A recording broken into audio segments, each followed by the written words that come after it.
bigger LAN in Michigan in March, and I'll finally be able to go to these LANs.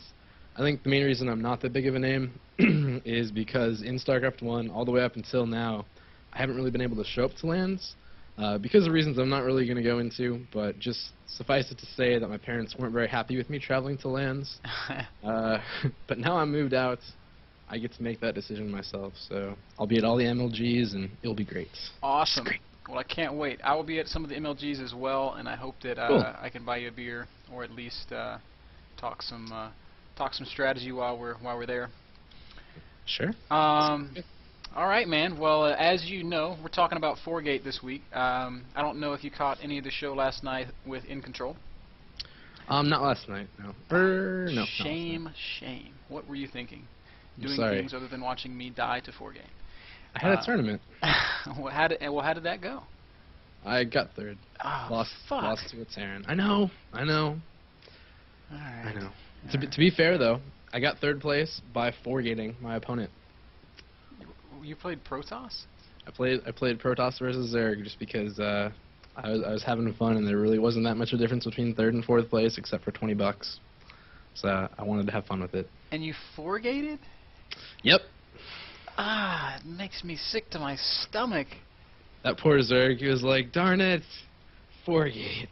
Well, and you know what? Nobody would know better than a Zerg player playing Protoss how fucking annoying 4Gate can be. Yes. All right. Definitely. Well, we're talking about 4Gate this week, and last night me and Jeff kind of talked about the build for like 20 minutes, which I would like to not do that tonight because people started yelling at me in chat. So instead, let me just ask you this. You're a Zerg player. You spawn on close positions or we're playing steps, and you see that Toss has only taken 1 gas. You see a Zealot and a Stalker. What is your first reaction?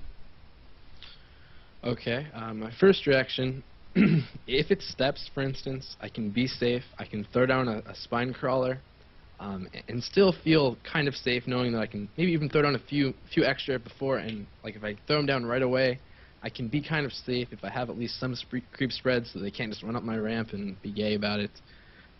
But on maps like Delta Quadrant, it's a completely different thing because your natural is so open. They can you can have so many spine crawlers, it's not going to help anything.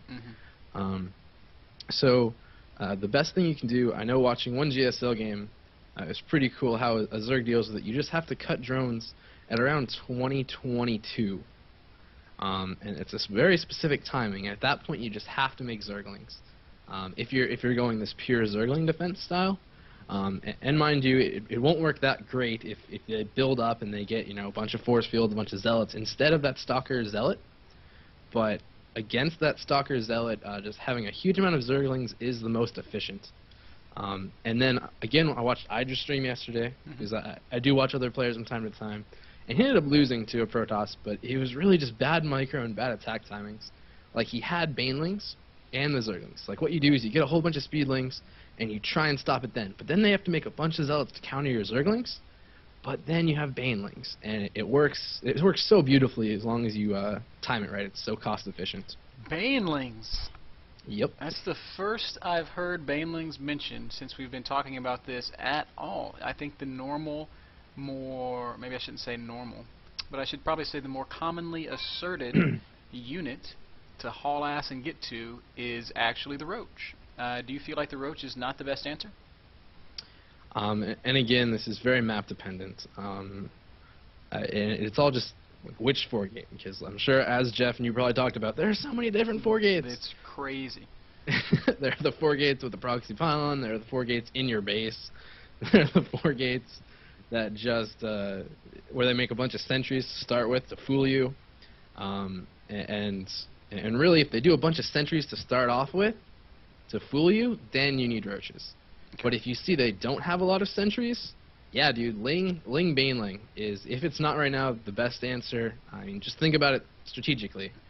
Roaches cost 75-25, which is what, a Baneling and 3 Zerglings. Something along those lines, cost-efficient wise. And then, of course, you have that extra, like the Roach Horn costs around the same as the Baneling Nest. So that's not too big of a deal. And the thing is, if you don't catch this early enough, a lot of times you have extra gas. And it's so easy to just use that on banelings, and then you've used that gas. I mean, it's the same thing with roaches, but like again, just against that huge blob, once they have all those zealots together to deal with your zerglings, banelings are such an amazing answer to it, I think, personally. Awesome, awesome, fantastic. All right, well, this is what I would like to do next then. If it's all the same to you, I want to get you in a game against a Protoss friend of mine. He's been instructed to forgate, but it doesn't have to be any specific forgate. He could be doing stuff with sentries. He could be doing Korean style with zealots and stalkers. He could be doing blink stalkers. So you're going to have to be on your toes with it. And I'm going to do everything in my power to annoy you by asking lots of questions at frustrating times. Perfectly fine. So that you can kind of talk us through your four-gate defense. And so we'll have you do it a couple times, and then I'll come up and do it a couple times, and by the end of the night, we will never, ever lose to four-gate ever again. Sounds pretty pro. I like it. I wish it was true. Cool. So there you are. I will invite you to our party. Okay. And I hope that my friend can prove a worthy adversary to the almighty Sheth. I'm sure he'll do just fine. He lately has been beating me quite a bit. I've been tilting in ZVP lately, and it's been really frustrating. ZVP is actually my favorite matchup, but I am the weakest against rushes. So. All right. So we should see some good stuff here. Hopefully, at the end of the show, I anticipate we can probably get through the four-gate stuff in about an hour and a half. So hopefully at the end of the show, we can talk a little bit more just about the matchup in general. Okay. So. Perfectly fine. Anyways, let's stop yakking at each other and let's start executing some of this fun stuff. I'm ready whenever. All right. Awesome. This is a lot easier. This is a lot easier than me streaming. So when I stream, I'm always like alt-tabbing to get readers' questions. This way, you can just tell me, and I don't have to alt-tab. Well, that's the beauty of being on the show. Also, the beauty of having two monitors. So I would advise that you invest in a second one if you haven't already. That's not a bad idea. So. I have a TV. That's not the same as another monitor, but congratulations. Well, I could probably set up the TV since it's right next to my monitor as just like a second monitor. Okay, that makes a little bit more sense. That was what I was referring to, not just like, oh, I have a microwave. That's kind of how I interpreted that. Oh, really? I have a toaster. Sorry. It is all good. So, as we're going here, I want to ask, how do you typically open in your ZVPs? What do you feel is the safest way to approach, I guess... Uh-oh. Frenchie. Frenchie is lagging. Scary. Well, while he's lagging, we can continue asking about this. Sure. What do you feel is just the safest way to approach ZVP in general? And we'll just kind of preface it by saying on larger maps like Metal, like Shakuras, like maybe even like Temple. Okay. See, this is tricky. A lot of people favor hatch first. I personally favor gas first, then a pool. The reason behind this is because a lot of times players can catch your fast expansion, like with a probe. Like generally, if you're playing a good player in a tournament, and you're like, I'm gonna hatch first, I guarantee you, just because you don't want it to happen, that probe's gonna be sitting there with a pylon right when you go there with your drone.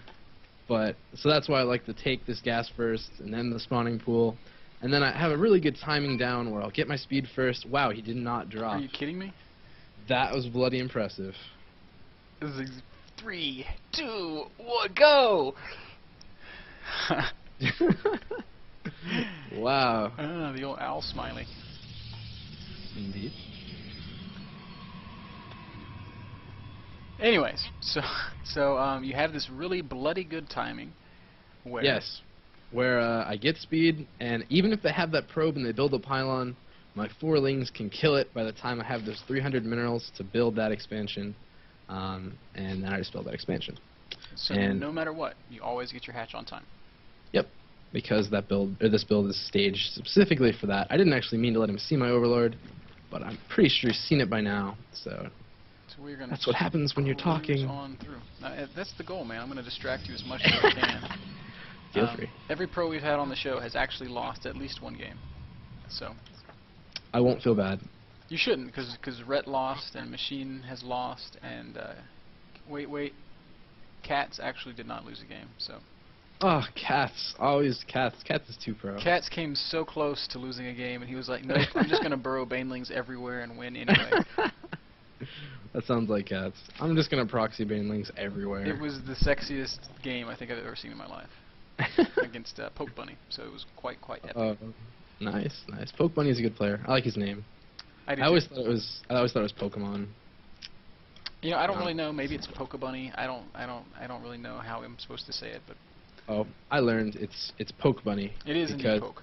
He used to play a game when he was a young lad, and he would poke a bunny, and he loved that stupid retarded game that I think is retarded, and he named himself after that. Well, look at this energy right here. That's a solid tell that this guy's planning on doing something early. That's like, hey Sheth, I'm doing something early. Welcome to the knowledge club of me doing something early. Okay, so the first big indicator that we're seeing here is that he's saving Chrono Boost. Yep. Huge thing. At what point do you say, okay, he hasn't taken his gas, he's going to 4-gate me? I don't even get to see it. The fact that he's throwing down that second gateway so early, without that second gas though, is a little bit of a tell. It's like, it's just kind of warning me, like something might be fishy with gates. Now this is interesting. You've made 6 lings, not 4. Yes, this is kind of something I do specifically. It's so I can kill this zealot. Ah, I see. Like there is a reason behind me doing this. See how he had to throw down that pylon now? Yep. And my overlord is going into, and I can see he has 2 gates still at this point, or 3 gates, excuse me. Now he has a 4-gate. So I've seen it with that overlord. I've seen it with those zerglings. So at this point, I know exactly what's going on. What's up? So in this situation, I would go Roach. Okay. Well, let's see it. Okay. Now, why would you go Roach in this situation? I see it coming. I know that I can cut right here and be safe. It's all about timing that way. Okay, so you're at 21 drones. And you're going to make only lings right now. I guess you're just pumping out lings until Roach. Are you going to stop mining gas at any point? No. Okay. I need to be checking to see where he has a pylon, though. That is important.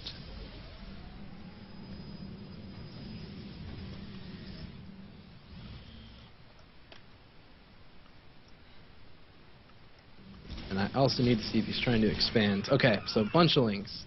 Or, excuse me, a bunch of zealots. You were brave doing this without a spine crawler. Nah. Just stupid. But at this point, I'm a little bit supply blocked, but... oh dear. All the way to 44 supply, you hit that fast.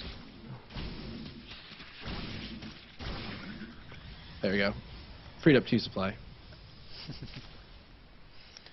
So here are your roaches.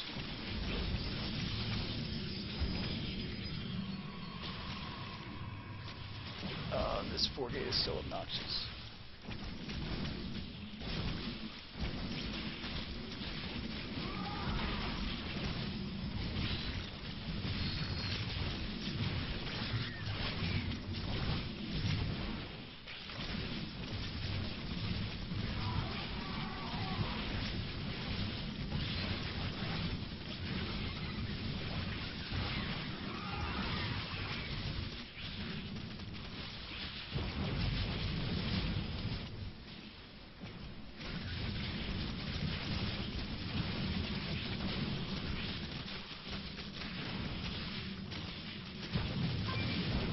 And that's just generic. Good game. Okay. Well, I didn't want to talk too much in the heat of the battle because I thought you were going to lose. I'm not going to lie. But scary. It's scary. I'm trying to look and see how the hell did you do that with only lings and a few roaches. It doesn't make sense to me. It's all about knowing when to stop exactly. And even though I got supply blocked, which hurt me a lot, and the fact that he threw down that many zealots was kind of like a perfect counter to my amount of lings. He didn't know I went pure lings. Right. So by him throwing down that instead of stalkers, which is kind of weird to be honest. Like I don't see it much. I'm not obviously not implying anything. Right. Just I don't see it as much. So it was just perfectly what he needed to do to deal with my pure lane.